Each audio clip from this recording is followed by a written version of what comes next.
जब मैं लिखने बैठती तब अपनी ओर मेरा ध्यान आकर्षित करने की उसे इतनी तीव्र इच्छा होती थी कि उसने एक अच्छा उपाय खोज निकाला था।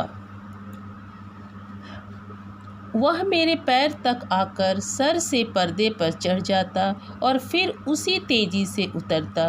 उसका यह दौड़ने का क्रम तब तक चलता जब तक मैं उसे पकड़ने के लिए ना उठती थी। वह महादेवी वर्मा को लिखने नहीं देता था। वह अपना ध्यान, उनका ध्यान अपने ओर आकर्षित करना चाहता था। वो जब तक उसे उठकर पकड़ती नहीं थी तब तक वह पर्दे पर चढ़ता और फिर तेज़ी से उतरता रहता था। कभी मैं गिल्लू को पकड़कर एक लंबे लिफाफे में इस प्रकार रख देती कि अगले 2 पंजों और सिर के अतिरिक्त सारा लघुगात लिफाफे के भीतर बंद रहता। इस अद्भुत स्थिति में कभी कभी घंटों मेज पर दीवार के सहारे खड़ा रहकर वह अपनी चमकीली आंखों से मेरा कार्यकलाप देखता रहता था। कभी कभी महादेवी वर्मा गिल्लू को पकड़कर एक लंबे लिफाफे में रख देती थी। उसके 2 पंजे आगे रहते थे और सिर और बाकी भाग अंदर रहता था। तो वो इस वक्त अद्भुत स्थिति में कभी कभी वह क्या करता था कि घंटों मेज की दीवार के सहारे खड़ा रहता और अपनी चमकीली आँखों से उनके तरफ वो देखते रहता। देखो जैसे इस चित्र में दिख रहे हैं कैसे ये पर्दे के ऊपर चढ़ रहा है और उतर रहा है। भूख लगने पर चिक चिक करके मानो वह मुझे सूचना देता और काजू या बिस्किट मिल जाने पर उसी स्थिति में वह लिफाफे से बाहर वाले पंजों से पकड़कर उसे कुतरता रहता था। फिर गिल्लू के जीवन का प्रथम वसंत आया। नीम चमेली की गंध मेरे कमरे में हौले हौले आने लगी। मैंने पहले बताया था हौले हौले मतलब धीरे धीरे।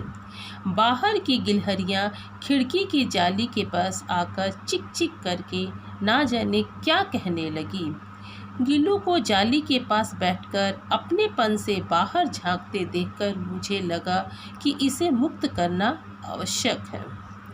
मैंने कीले निकालकर जाली का एक कोना खोल दिया और इस मार्ग से गिल्लू ने बाहर जाने पर सचमुच ही मुक्ति की सांस ली। इतने छोटे जीव को घर में पले कुत्ते बिल्लियों से बचाना भी एक समस्या था। समस्या मतलब मुश्किल, क्योंकि वो बहुत छोटा था और उनके घर में बहुत बड़े बड़े पशु थे जैसे कुत्ता बिल्ली इत्यादि।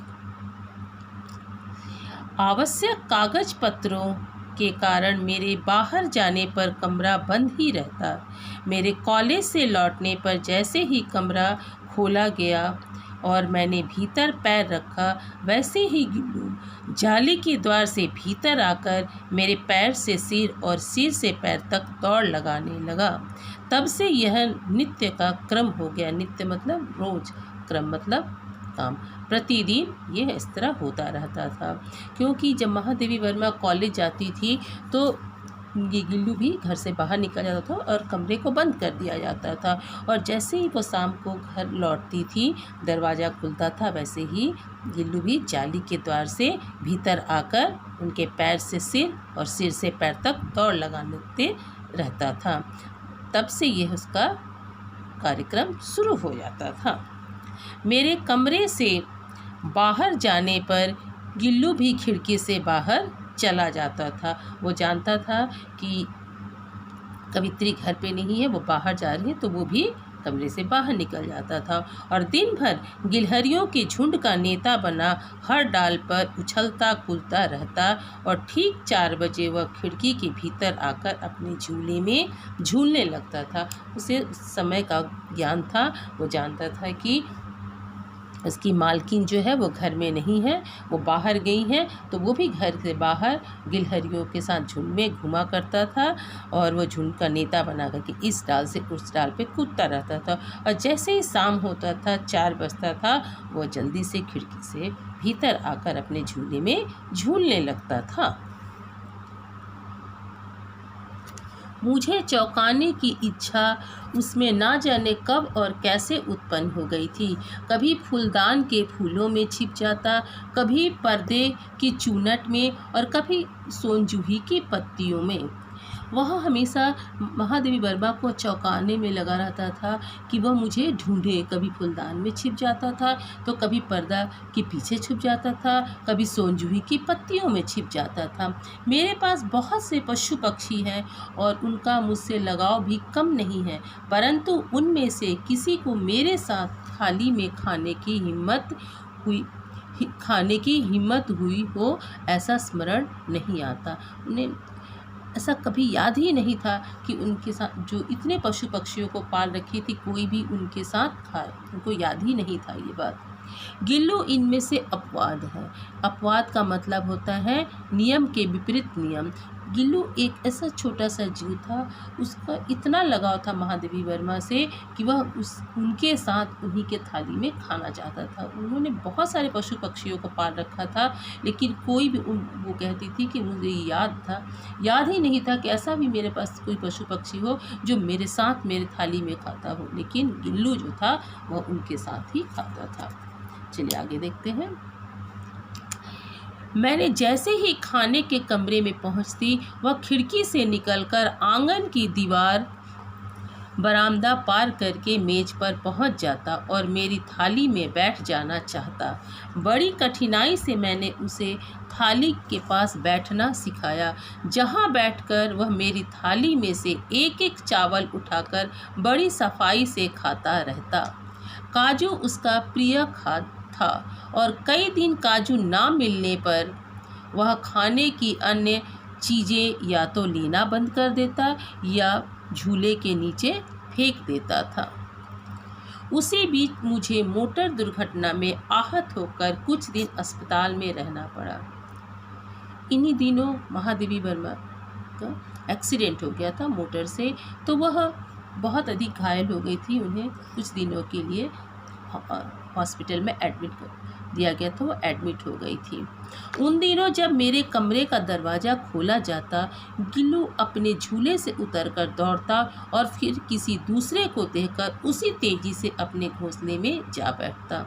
जैसे दरवाज़ा खुलता था तो उसे ऐसा अनुभव होता था कि मेरी मालकिन आ गई है, पर किसी दूसरे को देखकर वो तुरंत दौड़कर अपने झूले में आकर बैठ जाता था। सब उसे काजू दे जाते, परंतु अस्पताल से लौटकर जब मैंने उसके झूले की सफाई की तो उसमें काजू भरे मिले, जिससे ज्ञात हुआ कि वह उन दिनों अपना प्रिय खाद्य कम खाता रहा, क्योंकि उसके मन में पीड़ा था, दुख था अपने मालकिन के प्रति कि वह अपने मालकिन को नहीं देख पा रहा था। वह निरीह प्राणी था, वह बोलता नहीं था, लेकिन वह हर चीज़ समझता था। मेरी अस्वस्थता में वह तकिए के सिरहाने बैठकर अपने नन्हे नन्हे पंजों से मेरे सिर और बालों को इतने हौले हौले सहलाता रहता कि उसका हटना एक परिचारिका के हटने के समान लगता। परिचारिका का मतलब होता है सेविका के समान लगता था। वह महादेवी वर्मा के सिरहाने बैठकर अपने नन्हे नन्हे पंजों से उनके सर पे अपने बालों को हौले हौले सहलाया करता था, जैसे कोई सेविका सहलाया करती है। गर्मियों में जब मैं दोपहर में काम करती रहती तो गिल्लू ना बाहर जाता ना अपने झूले में बैठता। उसने मेरे निकट रहने के साथ गर्मी से बचने का एक सर्वथा नया उपाय खोज निकाला। वह मेरे पास रखी सुराही पर लेट जाता और इस प्रकार समीप भी रहता और ठंडक में भी रहता। गर्मी में जब दोपहर में काम करती थी तो गिल्लू घर से बाहर नहीं जाता था, वह झूले में ही बैठा रहता था और उनके निकट गर्मी से बचने का एक उपाय खोजा था। वो एक छोटा सा सुराही रखी थी, उसी पर वो लेट जाता था और उसे ठंडक भी मिलती थी और वो उनके करीब भी रहता था। गिलहरी के जीवन की अवधि 2 वर्ष से अधिक नहीं होती, अतः गिल्लू का जीवन यात्रा का अंत आ ही गया। दिन भर उसने ना कुछ खाया और ना बाहर गया।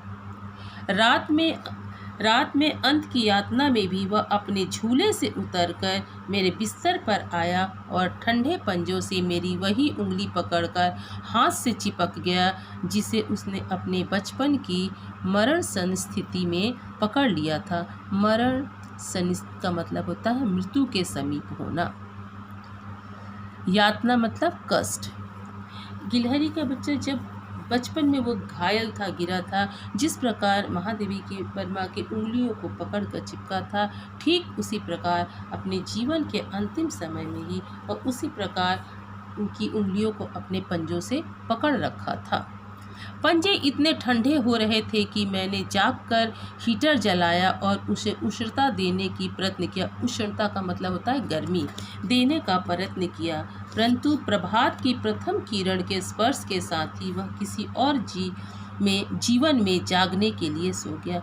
जैसे ही सुबह हुआ उसके शरीर ठंडे हो गए। वो हीटर जलाई कि उसे गर्मी प्रदान करे, लेकिन सुबह की प्रथम किरण के स्पर्श यानी छूने के साथ साथ भी वह मर चुका था। उसके जीवन का अंत हो चुका था। वह किसी दूसरे जीवन में जागने के लिए सो गया। उसका झूला उतार कर रख दिया गया और खिड़की की जाली बंद कर दी गई, परंतु गिलहरियों की नई पीढ़ी जाली के उस पार चिक चिक करती ही रहती और सोन जूही पर बसंत आता ही रहा।